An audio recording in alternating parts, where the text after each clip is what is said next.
Amis des roucodeuses, bonjour. Ça faisait bien longtemps que j'avais pas fait ma petite présentation dominicale de composants. Et donc aujourd'hui, bah voilà, ça m'a pris un petit peu comme ça. Je me suis dit, tiens, je vais vous montrer ces composants qu'on appelle donc des roucodeuses. Et bah, c'est vrai que c'est le genre de truc que tout le monde connaît, puis je vois qu'il n'y a jamais de vidéo qui en parle. Donc c'est absolument inadmissible, il faut réparer cette injustice. Bon, puis en même temps, on voulait de la pluie, là, je dois dire que aujourd'hui, là, on est servi en Vendée, là, il tombe de quoi, hein. Alors, ce qui est marrant, c'est que ça n'empêche pas les chasseurs là, de se rejouer fort à l'amour autour de la maison, là. Ils ont peut-être pas vu que c'était armistice, enfin, du moins pas pour les lapins. Alors, bah, voyons un petit peu donc ces magnifiques composants que sont les roucodeuses. Alors, basiquement, une roucodeuse, c'est quoi? Bah, une roucodeuse, c'est ça. Donc, voilà un magnifique exemplaire. Donc, on le voit, c'est je veux dire, un dispositif électromécanique, hein, c'est-à-dire que c'est complètement statique, c'est une sorte d'interrupteur quelque part ou de commutateur, mais qui est fait de telle façon à ce qu'on voit ici un chiffre que l'on peut faire varier, on va le voir de différentes façons, et qui derrière, selon les positions, va faire un certain nombre ici de contacts. Donc l'intérêt c'est quoi? Eh bien, ça permet ici très facilement donc de positionner ici donc des valeurs. Voilà, de voir la valeur et derrière de commander de la logique, quelle qu'elle soit derrière. Donc il y a plusieurs types de roucodeuses, mais on va dire qu'il y en a principalement deux. Celles comme celle-ci ici, on voit qui sortent du binaire, et d'autres, hein, par exemple comme celle-ci, qui elles sortent, on va dire, du décimal quelque part. Hein, si on regarde ici ce modèle-là, on voit qu'il y a un commun, et derrière il y a 9 sorties. Donc on peut le voir comme un commutateur à galette qui, selon la position, fera un lien entre le commun et ici la sortie. Donc selon l'usage, on peut utiliser donc l'un ou l'autre modèle, sachant que généralement dans les systèmes, on va dire logiques, on prendra plutôt les systèmes qui sont codés en binaire que cela, mais enfin voilà, tout dépend ici de ce qu'on veut faire. Et bien sûr, là, voilà, on voit qu'il y a pléthore de modèles. Là, ici, on voit que c'est des boutons comme ça. Ici, comme ceci. Alors, ce modèle-là, il est aussi intéressant parce qu'on peut voir un truc, c'est que la majorité des roucodeuses, souvent, n'ont que 5 connexions.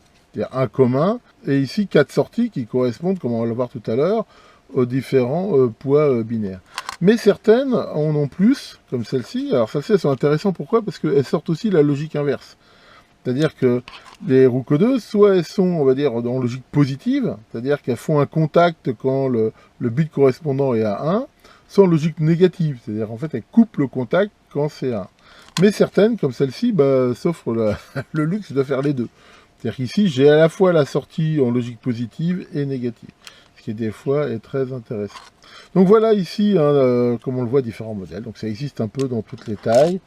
Voilà. Alors historiquement, on avait plutôt des modèles comme ça, qui marchaient comme ça avec des molettes, voilà, qui permettent là de faire varier ici les chiffres.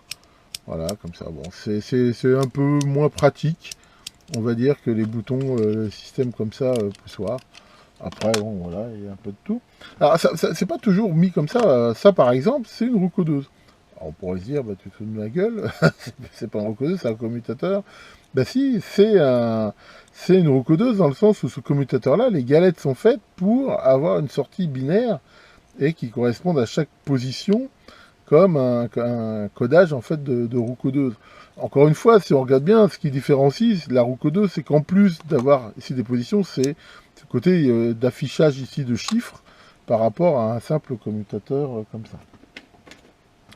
Donc là, encore un autre modèle, hein, voilà, enfin, comme on peut voir, hein, il y en a pléthore. Ici, voilà, là on en voit un, ici encore, hein, poussoir, qui lui-même, là, est en sortie décimale. Alors ça, c'est très intéressant quand on veut se faire des substituts de résistance. Hein, comme je l'avais déjà montré, je crois, dans une vidéo. Ici, par exemple, on met des résistances je sais pas moi, de 1 kΩ à 1%, qu'on court-circuite ici avec la valeur, et ça fait directement, en fait, là, voilà, avec des résistances, par exemple, de 1 ohm, 10 ohms, 100 ohms, bah là, on fait carrément une résistance variable très précise, que l'on peut faire varier, par exemple.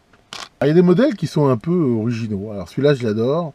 C'est quoi? On voit, d'ailleurs, c'est un modèle qui est très petit, mais en même temps, c'est un modèle de sécurité, c'est-à-dire que là, on voit que les boutons ne dépassent pas, et quand on veut changer, voilà, il faut ici, hein, je la mets dans le bon sens, eh ben, on peut sortir ici les commandes. Voilà, on voit qu'elles se basculent comme ça et permettent à ce moment-là de les changer.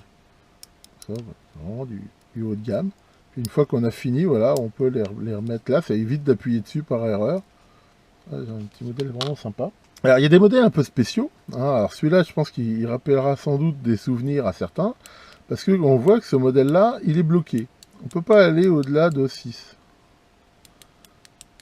Voilà, on voit qu'on est à 0, on est bloqué, on ne peut pas descendre. Et ici, quand on va ici à 6, on ne peut pas aller à d'autres possibilités. Alors, en effet, il y a des roues codeuses comme ça qui permettent, alors soit de façon réglable, soit fixe, de limiter certaines valeurs. Alors celle-là, pourquoi elle est limitée avec de 0 à 6 ? Parce que c'est celle qui ont retrouvé sur les disques SCSI pour mettre le numéro d'identification dans la chaîne SCSI. Et sur une chaîne SCSI, on ne peut mettre que 8 éléments de 0 à 7. Donc voilà pourquoi ici elles sont limitées. Mais on en retrouve par exemple qui sont limitées à 1, ou à 2, ou à X. Hein, ce qui permet éventuellement, si on a des contraintes, par exemple, imaginons un système qui va de 0 à 2000, de ne pas pouvoir mettre de valeur ici supérieure. Donc, les roues codeuses, donc on voit qu'elles codent éventuellement de 0 à 9, de 0 à 6, mais il y en a aussi qui font toutes les possibilités binaires. Hein. Donc là, voilà, typiquement celle-là, c'est une hexadécimale, c'est-à-dire qu'on peut aller jusqu'à toutes les combinaisons binaires sur 16 bits, et qui sont notées ici en hexadécimal. Donc voilà, ici par exemple, on peut faire des choses comme ça. Alors on en retrouve aussi des modèles un peu spéciaux pour, on va dire, pour circuit imprimé, qui sont pas faits forcément pour un usage, je veux dire, en face avant, mais qui vont permettre de régler justement des adresses, des valeurs par défaut, des choses comme ça. Là on en trouve un modèle qui est fait pour être monté de façon horizontale. Voilà, qu'on peut régler soit ici avec un tournevis par-dessus, qu'on peut lire par-dessus, et ici sur la tranche. Là, on trouve un modèle beaucoup plus petit, hein, vraiment un modèle miniature, qu'on peut tourner comme ça. Voilà. Là, encore un autre. Enfin, voilà. On voit qu'il y a du choix. Hein. Ça vient de vieilles imprimantes. C'était des imprimantes Oki, je crois. J'en ai démonté, je ne sais pas combien de ces imprimantes. Ici. Alors, attention, je veux dire, si on regarde bien une roue codeuse comme ça, ou comme ça, c'est quoi? On peut dire que c'est quelque part un encodeur de position. C'est-à-dire qu'il transforme ici la position de l'axe ici dans un code binaire. On peut faire un parallèle avec ce qu'on appelle les codeurs, les capteurs de position, mais ce qu'on appelle absolu. C'est-à-dire que à un moment donné, à chaque position correspond un code binaire fixe ici. À ne pas confondre avec ça, hein, qu'on retrouve beaucoup plus souvent maintenant dans les montages à microcontrôleurs, qui sont des codeurs, ce qu'on appelle incrémentaux. Hein, ça, c'est pas réellement, enfin, quelque part une roue codeuse, oui et non. C'est-à-dire que l'idée ici, c'est que, comme je vous l'ai déjà montré dans d'autres vidéos, ça donne ici deux trains d'impulsion déphasés, ce qui permet très facilement de regarder le sens de rotation, est-ce qu'on va dans un sens ou dans l'autre. Hein, en plus, des fois, il y en a comme ça qui sont poussables. Mais ça, c'est incrémental, c'est-à-dire que si je règle une valeur avec ça, dès que je coupe le courant, c'est perdu. C'est au système de mémoriser la position d'avant, et ici d'additionner ou d'enlever. C'est le gros avantage ici des roues codeuses, hein, c'est que à la limite, on voit tout de suite la valeur, mais même en cas de coupure de courant, dès qu'on rallume, ça reste valable. Alors c'est sûr, c'est que maintenant, avec les microcontrôleurs, je veux dire, c'est très facile d'utiliser plutôt des codeurs comme ça, avec des beaux afficheurs, on mémorise ça si on veut garder les valeurs dans une prom. Donc c'est vrai que c'est un petit peu tombé quand même en désuétude, mais j'en utilise encore des fois dans certains cas. Alors dans l'utilisation derrière, très souvent c'était soit utilisé directement avec de la logique câblée, hein, par exemple moi j'ai fait des synthétiseurs de fréquence avec ça, où les valeurs ici étaient en fait les valeurs par défaut de prédiviseur. Hein, en gros ça réglait un facteur de division qui avec une PLL faisait directement un synthétiseur de fréquence. Donc voilà, on affichait directement la fréquence qu'on voulait. Mais sinon, ça peut bien sûr s'interfacer avec des microprocesseurs, sachant que là, on voit qu'il voilà, c'est 4 entrées, on va dire par roue. Alors, c'est pas très intéressant hein, si on a un truc comme ça, bien sûr. On va souvent trouver des astuces pour pas bouffer autant de lignes d'entrée-sortie qu'il y a d'entrée. Alors ça peut très bien se multiplexer, hein, c'est-à-dire qu'on met tout en parallèle, puis on alimente les communs ici de façon séquentielle, et puis on lit chaque roue. On peut utiliser des registres à décalage, enfin on peut faire des tas de choses. Alors regardons un petit peu maintenant comment ça se branche. Bien, alors on va faire une petite démo justement pour voir comment ça se sort. Hein. Alors, pour les roues codeuses qui sont donc en binaire, hein, alors, pour celles qui sont décimales, souvent on appelle ça BCD, hein, ça veut dire binary codé décimal. Mais là, on voit que c'est une roue codeuse qui peut aller jusqu'à F, hein, c'est-à-dire qu'elle fait toutes les combinaisons, c'est hexadécimal. Et bien là, en fait, on a vraiment la représentation binaire. Donc ça, c'est une roue codeuse, on va dire, à logique positive, hein, c'est-à-dire qui ferme le contact quand, en gros, c'est à 1. Donc là, on voit que c'est à 0, hein, j'ai mis des LED sur chaque sortie.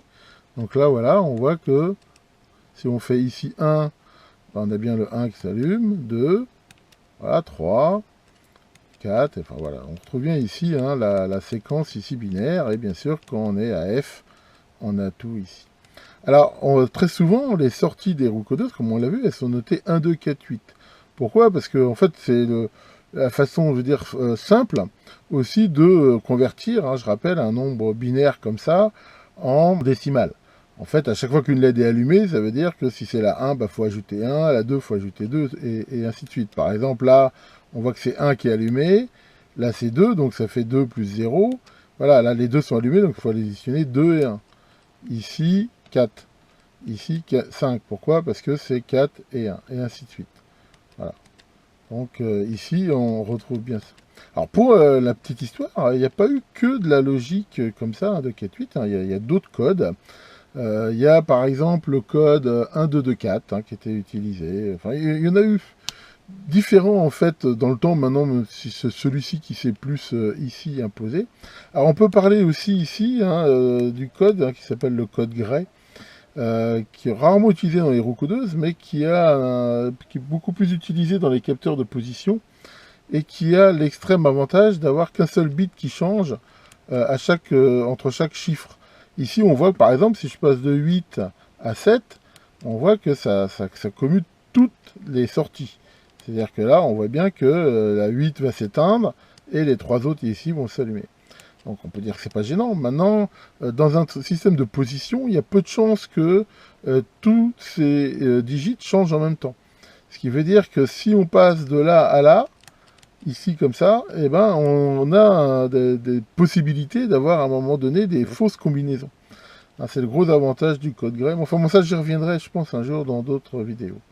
Voilà pour cette petite vidéo du dimanche, j'espère que ça vous aura intéressé. En ce centenaire de la fin de la Première Guerre mondiale, d'ailleurs, hein, bon, c'est pas du tout le sujet de ma chaîne, mais je suis toujours un petit peu étonné, hein, c'est qu'on rend hommage à tous ces gars qui sont morts, comme on dit pour la France, et c'est vrai, je veux dire, quelque part. Par contre, je trouve que on parle pas tellement de tous les abrutis planqués, là, tous les connards qui les ont envoyés se faire tuer pour finalement pas grand-chose. Moi, j'ai toujours pensé qu'on aurait dû faire aussi un monument de la honte, un petit peu, pour les mettre dessus, tout cela, parce que c'est un peu de leur faute. Ils sont pas nombreux, mais finalement, voilà, on a envoyé 10 000 mecs là pour aller prendre la cote 27, et puis on en retuait 10 000 le lendemain pour la perdre, enfin voilà. Je pense vraiment que des fois dans l'histoire, on oublie certaines choses. Et pour la mémoire, je pense que voilà, un monument de la honte pour tous ces cons, je pense que ça serait pas mal. Enfin bon, c'est vrai que c'est pas vraiment le sujet de ma chaîne. Tiens, Maurice, qu'est-ce que tu fais? Il pleut, tu t'ennuies. Bah, tu t'ennuies. Attends, je vais te trouver une occupation. Tu essaye de dire Schweppes en verlan, ça va t'occuper un moment.